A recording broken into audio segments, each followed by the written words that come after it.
Left hand. Okay. Now I like it. This is how I like it. Oh yeah. Vous êtes dehors en train d'exercer votre droit de manifester quand soudain vous voyez une épaisse fumée s'élever, puis vous ne voyez plus rien. Vos yeux, votre nez et votre bouche brûlent. Vous avez l'impression que votre peau est en feu. Votre poitrine se serre et vous toussez tellement que vous avez l'impression de vous étouffer. Vous n'arrivez pas à respirer. Comment survivre à une attaque au gaz lacrymogène ? Le gaz lacrymogène est une poudre chauffée mélangée à un solvant et libérée sous forme d'aérosol.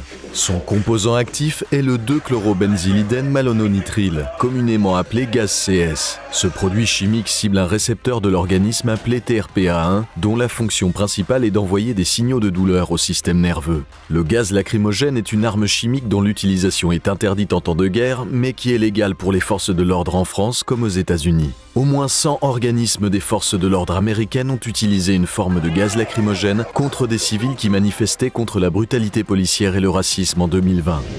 Quel effet a le gaz lacrymogène sur votre corps ? Comment un casque pourrait-il vous aider à diffuser le gaz ? Et pourquoi ne faut-il pas appliquer de lait sur les brûlures de gaz lacrymogène ? Étape 1. Ne vous maquillez pas.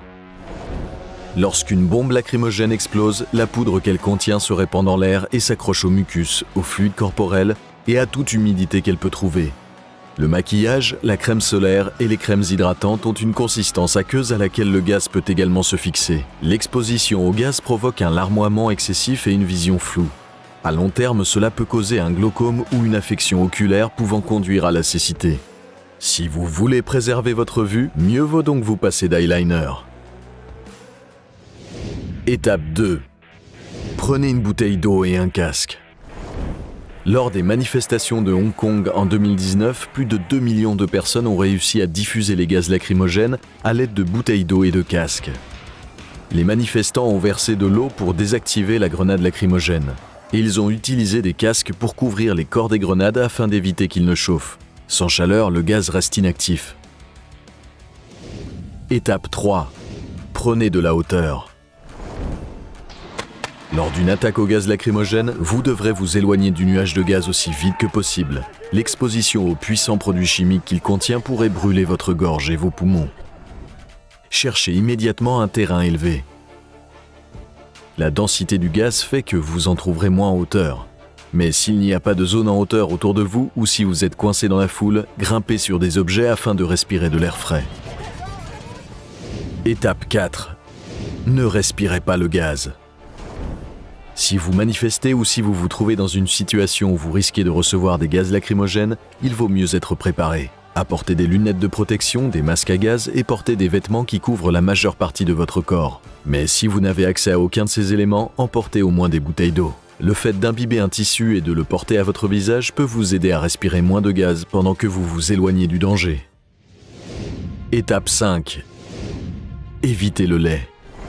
Bien que le lait soit utile avec le spray anti-agression, il pourrait causer plus de dommages si vous avez reçu du gaz lacrymogène. Le lait n'est pas stérile, ce qui signifie que les bactéries qu'il contient pourraient contaminer vos yeux et vos plaies cutanées, provoquant potentiellement une infection. Mais si vous n'avez que du lait sous la main, il peut quand même aider à apaiser la douleur, surtout s'il est froid. L'eau reste la meilleure option pour nettoyer vos plaies cutanées et les zones affectées par les gaz. Étape 6. Consultez un médecin. Après avoir échappé à l'attaque au gaz lacrymogène, consultez un médecin pour vous assurer que vous n'avez pas de séquelles aux yeux et aux organes internes. De fortes concentrations de CS, l'un des principaux produits chimiques du gaz, peuvent provoquer un œdème pulmonaire. Il s'agit d'une accumulation dangereuse de liquide dans les poumons accompagnée de saignements. Il peut également causer des apnées ou des interruptions de la respiration qui peuvent être fatales. Vous en avez de la chance, vous avez survécu à une attaque au gaz lacrymogène. Mais qu'en est-il d'une explosion nucléaire ? Pourriez-vous vous en sortir ? Découvrez-le ici sur Comment survivre.